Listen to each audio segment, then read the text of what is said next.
Uh, Welcome in, my beautiful Virgo friends. I am so happy and thankful to have each and every one of you here with me today. So, thank you for being here.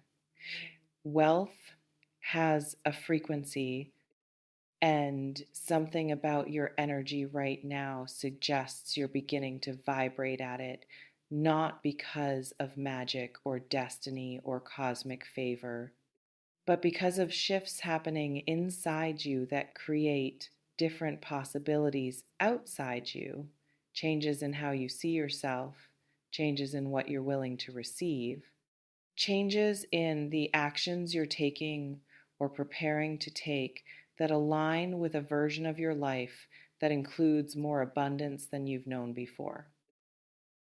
And those changes might be closer to bearing fruit than you realize. You may already be sensing this as a shift in momentum around resources and opportunity. This isn't about guarantees.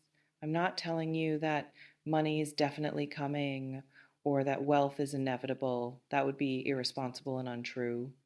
But what I am saying is that there's an opening forming, a convergence of factors that could create financial expansion if you're positioned to recognize and receive it.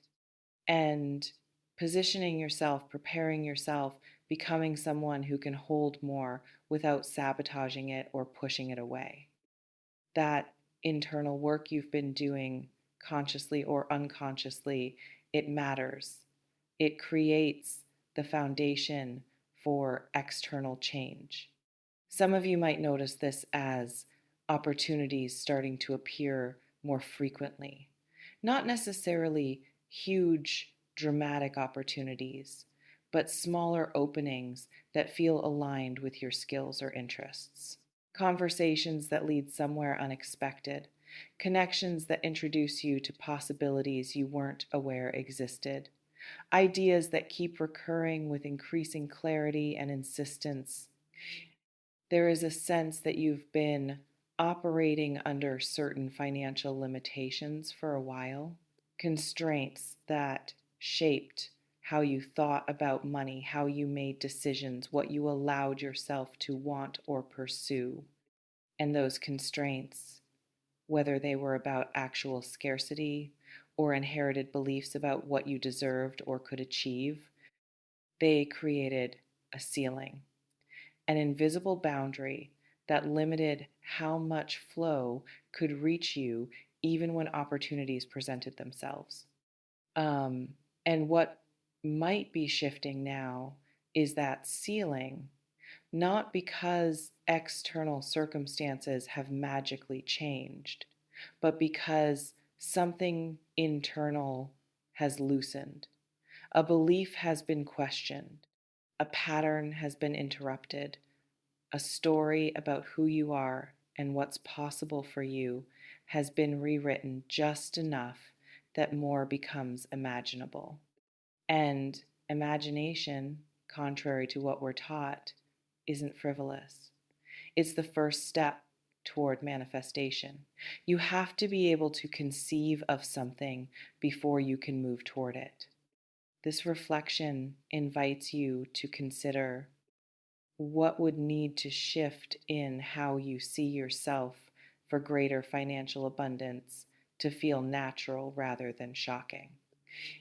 Some of you are in a period of skill development or knowledge acquisition that you might not recognize as financially significant yet.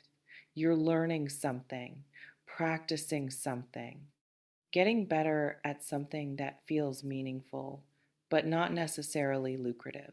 And you might be wondering if it's worth the time investment, if it will ever translate into actual resources, if you should be doing something more practical or direct instead. But mastery takes time. Value accumulates slowly before it becomes visible. And it's possible that what you're building right now, what you're investing energy and attention into, it's about to reach a threshold where it becomes monetizable, where people start noticing, where opportunities to be compensated for what you know or can do begin presenting themselves in ways they haven't before. There's also something here about timing and readiness, um, about the way we often pray for opportunities while simultaneously being terrified of actually receiving them. Because receiving wealth, especially if you haven't had much of it, requires transformation. It requires being willing to be visible in new ways, to handle responsibility you haven't handled before, to navigate relationships and dynamics that shift when your financial reality shifts. And that can feel destabilizing even when it's what you've been wanting. It can seem as if you've been preparing for this without fully realizing it, building capacity, developing resilience, learning to trust yourself in ways you couldn't before. And all of that preparation, all of that growth, it's created space for something bigger to enter, for a level of abundance that would have overwhelmed or confused or scared you off a year ago, but that you might now be equipped to handle. Some of you might be experiencing this around your primary work, a promotion opportunity, a new position, recognition that comes with financial reward. And the interesting thing is, this might not be about you suddenly becoming more competent or skilled. You've been competent and skilled, but something about your energy has changed. The way you carry yourself, the way you communicate your value, the way you take up space and advocate for what you deserve. And that energetic shift, that internal authority, people respond to it. Opportunities align with it because wealth isn't just about what you do, it's about who you're being while you do it. And if you've been becoming someone who expects value, who knows their worth, who operates from sufficiency rather than desperation, that changes everything about how you engage with financial opportunities and how they engage with you. Others might be feeling this around entrepreneurial impulses or side projects, something you've been working on quietly, something you almost didn't take seriously because it felt too enjoyable or too niche or too different from what you're supposed to be doing. And what if that thing, that passion project or creative endeavor or service you've been offering almost apologetically, what if it's about to find its market? What if the people who need what you're offering are about to discover you exist? It may feel as though you've been building in obscurity, investing time and energy without seeing much return. Wondering if anyone cares or if you're delusional for thinking this could become something sustainable. But visibility doesn't happen all at once, it accumulates. And you might be approaching a tipping point where suddenly things that felt impossible become normal, where the effort you've been putting in starts generating actual financial return rather than just personal satisfaction. This reflection invites you to consider, what would you do with your time and energy if you truly believed your creative or entrepreneurial work could sustain you financially? There's also the possibility of unexpected income, not as a windfall that requires no effort, but as return on investments you forgot you made. Opportunities that emerge from seeds you planted months or years ago without knowing what would grow, payments or commissions or returns that arrive from channels you weren't actively monitoring. And the surprise of it, the way it shows up without you directly pursuing it, that might feel like luck or blessing, but it's actually just the natural result of energy you put out coming back to you in forms you didn't predict. Because wealth doesn't always arrive through the door you're watching. Sometimes it comes through windows you forgot were open, through connections you made casually, through skills you developed for other reasons that turn out to be valuable in contexts you didn't anticipate. And staying open to those unexpected channels, not being so rigid about how abundance has to look or arrive, that's part of allowing it to reach you. But here's what's also important to understand: increased income or opportunity brings its own challenges. It's not just positive, it creates new decisions, new responsibilities, new relationship dynamics as people respond to your changed circumstances, new fears about losing what you've gained, new pressure to maintain or grow what you've built. And if you're not prepared for that complexity, if you're only focused on the relief of having more, the transition can be harder than you expect. So, part of what might be useful right now is to start preparing mentally and emotionally for what shifts when financial pressure eases. How you'll manage being the person in your family or friend group who has more, how you'll set boundaries around requests for help or loans, how you'll stay grounded in your values when you have more choices, how you'll handle the voice that tells you you don't deserve this or that it won't last.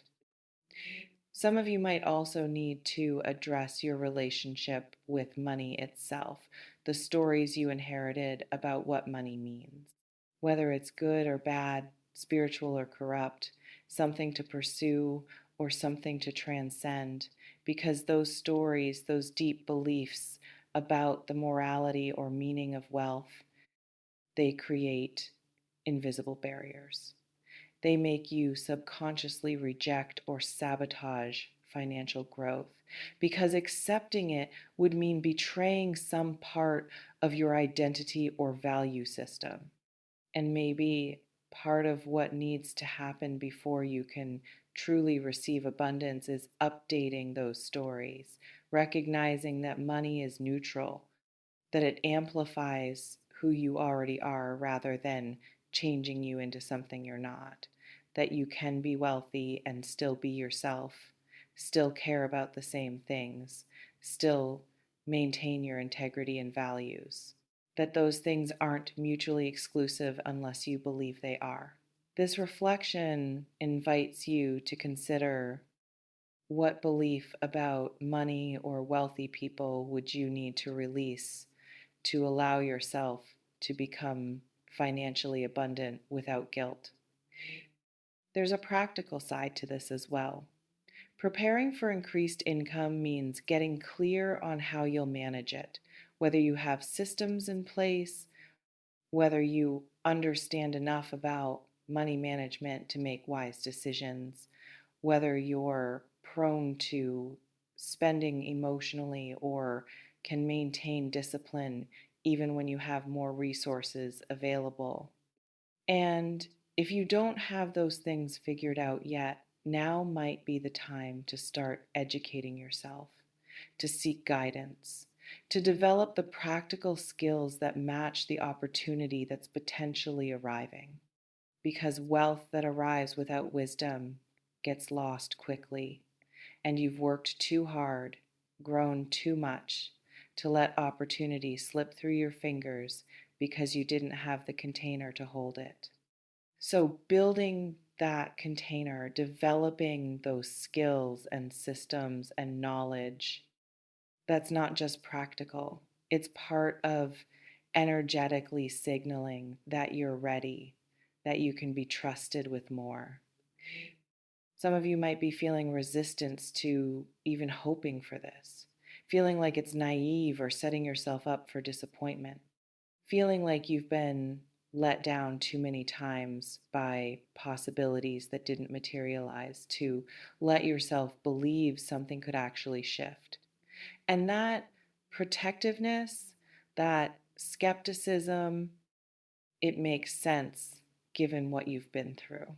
But there's a difference between healthy realism and self sabotaging negativity.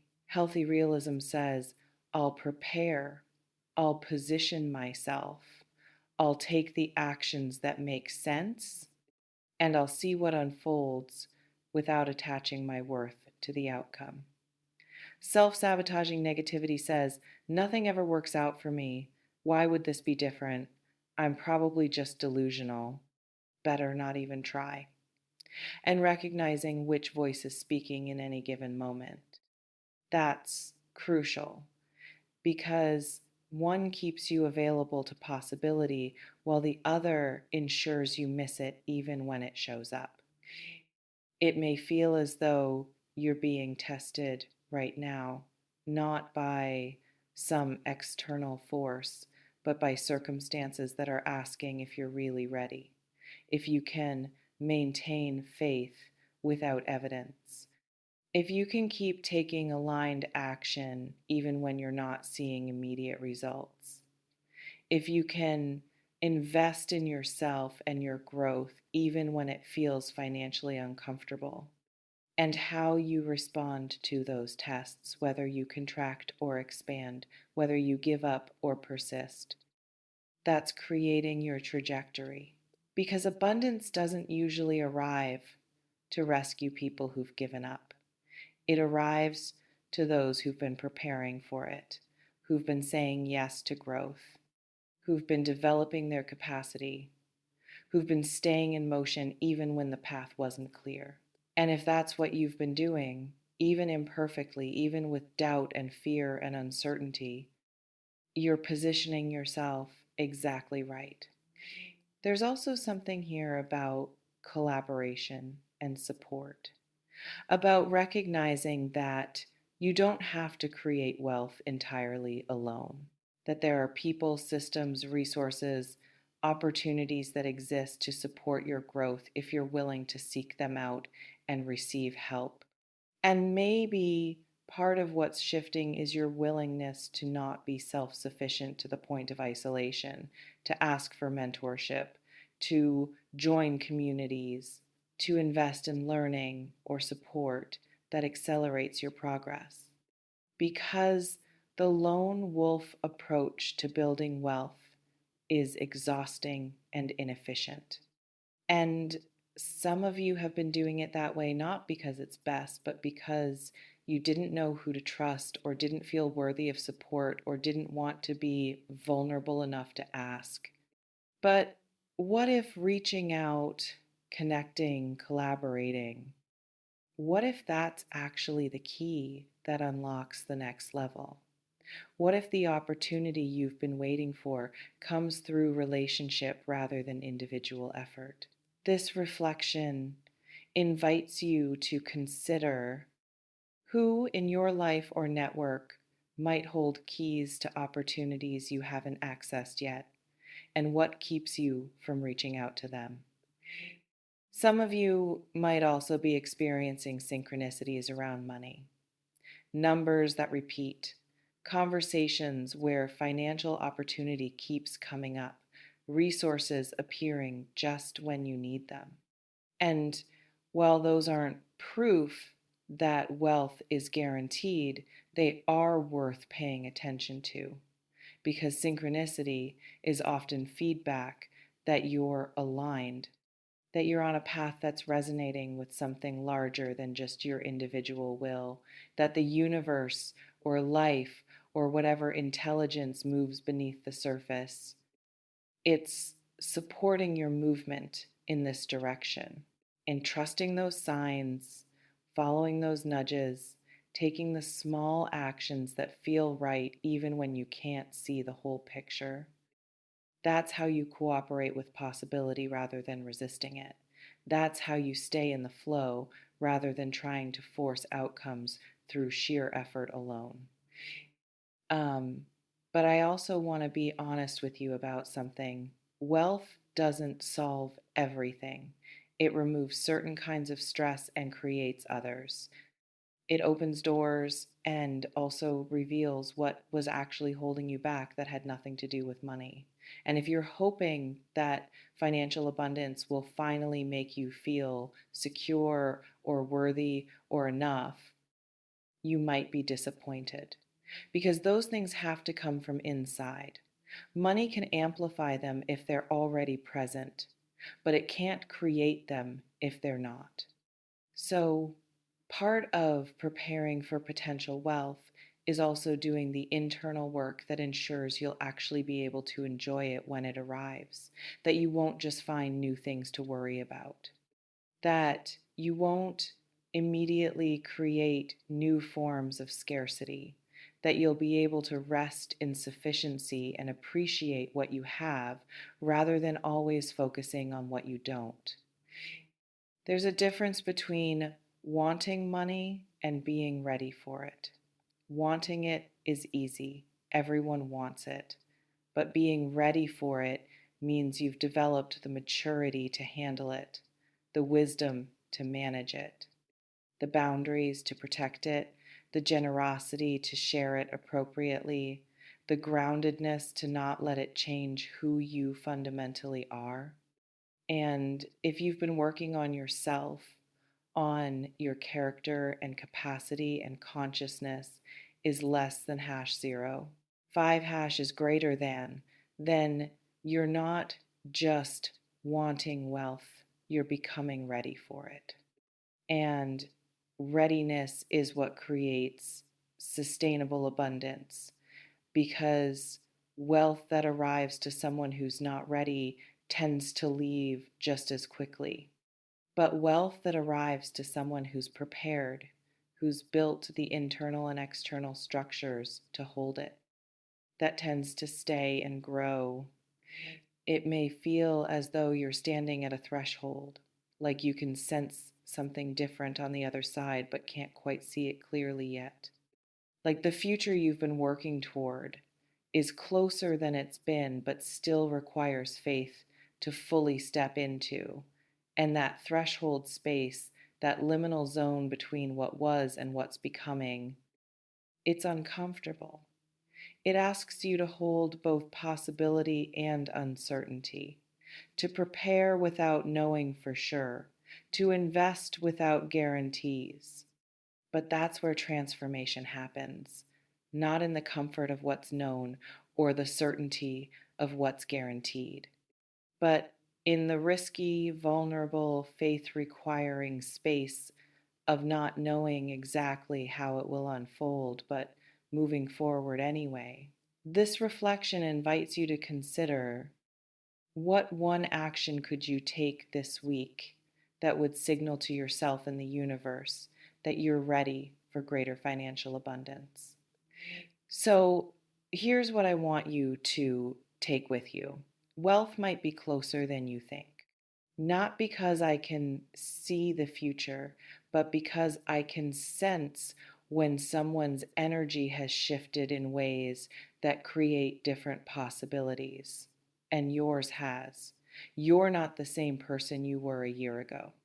You've grown, you've learned, you've developed capacity you didn't have before. And that growth, that evolution, it changes what can reach you, but it still requires your participation, your continued action, your willingness to stay open and receptive even when you're tired or doubtful, your commitment to doing the inner and outer work that prepares you for receiving. So keep moving, keep building, keep developing your skills and knowledge and relationships. Keep addressing the internal blocks that might sabotage external success. Keep taking aligned action even when results aren't immediate. Keep believing in your worth and your capacity even when evidence is scarce. Because abundance often arrives right after the moment when most people give up, right when you're most exhausted, most doubtful, most tempted to quit. And the ones who push through that threshold, who stay in motion despite the difficulty, those are the ones who end up looking back a year later, amazed at how much changed, how quickly things shifted once they broke through that final barrier of doubt or fear or limited belief. You might be closer to that breakthrough than you realize. So don't stop now. Stay the course, trust the process, and prepare yourself to receive what you've been building toward. The wealth you're sensing isn't just imagination, it's possibility becoming probability.